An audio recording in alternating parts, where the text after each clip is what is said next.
Good morning sir. Morning. So ఇప్పుడు cred, కువేరా మధ్య type యొక్క ఆంతర్యం ఏమై ఉండొచ్చు అంటారు? ఒకటి ఇప్పుడు క్రెడ్ తాలూకా వాళ్ళ ఎకోసిస్టమ్ ఏదైతే ఎక్స్పాండ్ చేద్దాం అనుకుంటున్నారో దాంట్లో పార్ట్ కింద వీళ్ళు కువేరాని కూడా ఎక్వైర్ చేయడం జరిగిందని చెప్పేసాను. అంటే ఇది ఒక్కటే కాదు, వాళ్ళు అంతకుముందు అంటే స్పిన్ని అని చెప్పేసాను కావచ్చు, క్రెడిట్ విద్య, లిక్విడ్ లోన్స్లో కొంతవరకు స్టేక్ తీసుకోవడం అనేటువంటిది కూడా మనం చూసాం. అంటే ఒక ఫైనాన్షియల్ ఎకోసిస్టంలో కావాల్సినటువంటి మొత్తం ఫ్రేమ్వర్క్లో ఏ రకమైనటువంటి కంపెనీలు కావాలి, ఏ టైప్ ఆఫ్ ప్రోడక్ట్స్ కావాలి అనేటువంటిది వీళ్ళు సెలెక్టివ్గా చూసుకుంటున్నారని చెప్పేసి మనకు అర్థం అవుతుంది. ఇక్కడ మనం మేజర్గా చూడాల్సింది ఏంటి అంటే కనుక లాంగ్ టర్మ్లో ప్రోడక్ట్స్, తర్వాత ఏంటంటే కస్టమర్స్కి కావాల్సినటువంటి వాల్యూ ఎడిషన్ యాడ్ చేద్దాం అనేటువంటి దృష్టిలో క్రెడ్ వాళ్ళ ఆలోచన, plus at the same time Kuvera వాళ్ళ తాలూకా థాట్ ప్రాసెస్ కూడా. వేరే వాళ్ళని కంపేర్ చేసుకోవాల్సి వచ్చినప్పుడు ఏంటంటే వేరే వాళ్ళు ఏంటంటే షార్ట్ టర్మ్ ట్రేడింగ్ కోసం అని చెప్పి లేకపోతే ఇన్వెస్టింగ్ కోసం అని చెప్పేసి అనేటువంటి ప్లాట్ఫామ్స్ ఏవైతే ఉన్నాయో అలా కాకుండా వీళ్ళు కంప్లీట్ థర్డ్ పార్టీ ప్రోడక్ట్స్లో మంచి మార్కెట్ షేర్ తెచ్చుకోవాలి అనేటువంటి ఉద్దేశంతో వీళ్ళు చేస్తున్నారని చెప్పేసి.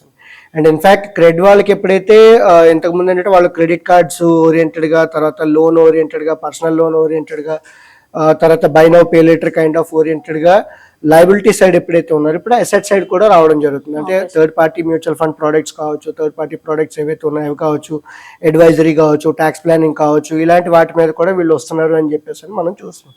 అయితే ఇద్దరికీ ఆలోచన ఉంది, అంటే కువేరా ఎక్స్పాండ్ అవుదామా అన్న ఆలోచన ఉంది, క్రెడ్ కూడా ఇలాంటి బిజినెస్ మోడల్ కావాలి అనేటువంటి ఉద్దేశంలో ఉన్నారు. కాబట్టి సో వీళ్ళిద్దరి తాలూకా టైఅప్ అనేటువంటిది కొంతవరకు పాజిటివ్ అని చెప్పేసి చెప్పుకోవచ్చు. అయితే ఇక్కడ ఏంటంటే ఫైనాన్షియలీ సావీ ఇండియన్స్కి వీళ్ళు బాగా చేస్తున్నారని చెప్పేసి మనం, అంటే వీళ్ళు బాగా క్యాటర్ చేస్తున్నారని చెప్పేసి చెప్పుకోవచ్చు. అయితే ఈ ఫైనాన్షియలీ సావీ ఇండియాకి వచ్చేటప్పటికి మనం గత ఎపిసోడ్లో చూసుకునేటప్పుడు ఫైనాన్షియల్ ప్లానింగ్ అంటే తెలియదు అనేటువంటి స్పెక్ట్రమ్ ఒక ఎండ్ ఉంటే, కంప్లీట్లీ డిజిటలీ ఫైనాన్షియలీ సావీ ఉన్నటువంటి స్పెక్ట్రమ్ ఒక ఎండ్. ఈ రెండిటికి మధ్య నుంచి ఒక సార్ట్ ఆఫ్ ఫైనాన్షియల్ నాలెడ్జ్ని ఎన్హాన్స్ చేస్తూ ఇంకా ఎక్కువ మందికి రీచ్ అవ్వాలి అనేటువంటి ఉద్దేశంతో ఉండుంటే చాలా బాగుండేది.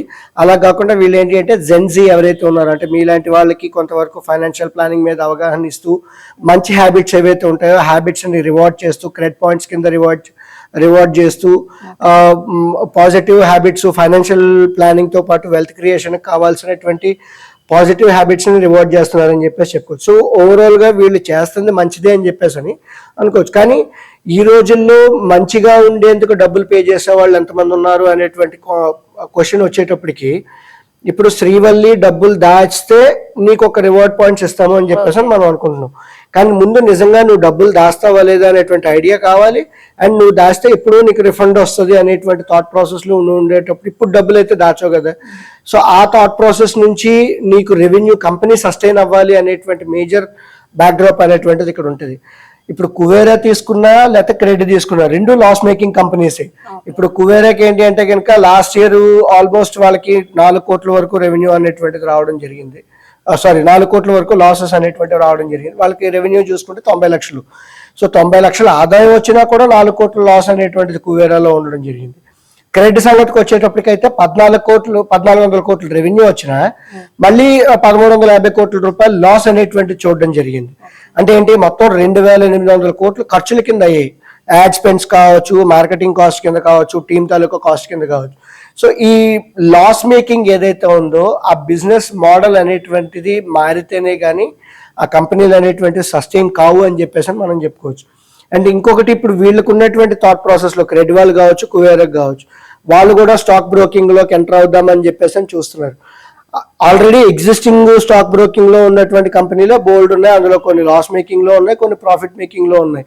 సో ఇప్పుడు వీళ్ళు లాస్ మేకింగర్స్ వచ్చి తర్వాత వీళ్ళు కూడా స్టాక్ బ్రోకింగ్లోకి వద్దామంటే, ఇప్పుడు పేటిఎం మనీ ఉంది, వాళ్ళకి ఆల్రెడీ స్టాక్ బ్రోకింగ్ యూనిట్ ఉంది. సో అందులో ఆల్రెడీ అది లాస్ మేకింగ్ కింద మనం చూస్తున్నాం. సో ఇప్పుడు కొత్తవాడు మళ్ళీ వచ్చి స్టాక్ బ్రోకింగ్లోకి ఎంటర్ అయితే ఆల్రెడీ వీళ్ళు నష్టాల్లో ఉన్నారు. ఇప్పుడు ఇంకొక యూనిట్ని యాడ్ చేసుకుంటే అది కూడా నష్టాల్లోనే ఉంటుంది. కాబట్టి సో వీళ్ళ తాలూకా సస్టైనబిలిటీ ఎలా ఉంటుంది, లాంగ్ రన్లో ఎలా పనిచేస్తారు, ఇవన్నీ కూడా ఏంటి అంటే హాట్ మనీ, హెలికాప్టర్ మనీ ఉండేటప్పుడు ఏర్పరచుకున్నటువంటి బిజినెస్లు అవే సైకాలజీతో, అవే మైండ్ సెట్తో వ్యాపారాలు అనేవి రన్ చేస్తున్నారు. వీళ్ళ థాట్ ప్రాసెస్ ఏంటి అంటే నేను యాడ్స్ రన్ చేస్తాను, గూగుల్ యాడ్స్, యూట్యూబ్ యాడ్స్ ఏవో రన్ చేస్తాను, అక్కడ నుంచి నాకు క్లయింట్ ఏదైనా వస్తే కనుక క్లయింట్ ద్వారా నాకు రెవెన్యూ వస్తుంది అనేటువంటి థాట్ ప్రాసెస్లో ఈ కంపెనీలు అనేవి రన్ అవుతుంటాయి. బట్ వాటి వల్ల వచ్చేటువంటి రెవెన్యూ చాలా తక్కువ అని చెప్పేసి అని గత 3 ఏళ్ళు బట్టి చూసుకుంటే వీళ్ళకి వచ్చినటువంటి రెవెన్యూ మనకు అర్థమవుతుంది. అయితే ఇక్కడ వీళ్ళకు ఉన్నటువంటి ప్రోడక్ట్ సెగ్మెంట్ చూసుకున్నా కూడా దాని నుంచి పెద్దగా రావట్లేదు, ఎందుకంటే మ్యూచువల్ ఫండ్స్ ని వీళ్ళు పెద్దగా అమ్ముతున్నారు. ఆ మ్యూచువల్ ఫండ్స్ నుంచి వచ్చే రెవెన్యూ కూడా చాలా తక్కువ. ఇప్పుడు శ్రీవల్లిలో ఒక 5,000 రూపాయలు ఎస్ఐపి ఓపెన్ చేస్తే కంపెనీకి వచ్చేదంతా మహా వస్తే 50 రూపాయలు 100 రూపాయలు వస్తుంది. సో బట్ నేను ఎక్వైర్ చేయడానికి కావాల్సినటువంటి డిజిటల్ స్పెండ్స్ ఏవైతే ఉన్నాయో సుమారు 1,500 రూపాయలు 2,000 రూపాయలు 3,000 రూపాయలు అనేటువంటి స్పెండ్ చేస్తున్నారు. 3,000 రూపాయలు ఖర్చు పెట్టి 100 రూపాయలు ఆదాయం తెస్తున్నారు. సో ఈ టైప్ ఆఫ్ బిజినెస్ మోడల్లో వీళ్ళు ఎంతవరకు సస్టైన్ అవుతారో అనేటువంటిది కూడా కొన్నిసార్లు డౌట్ వస్తూ ఉంటుంది.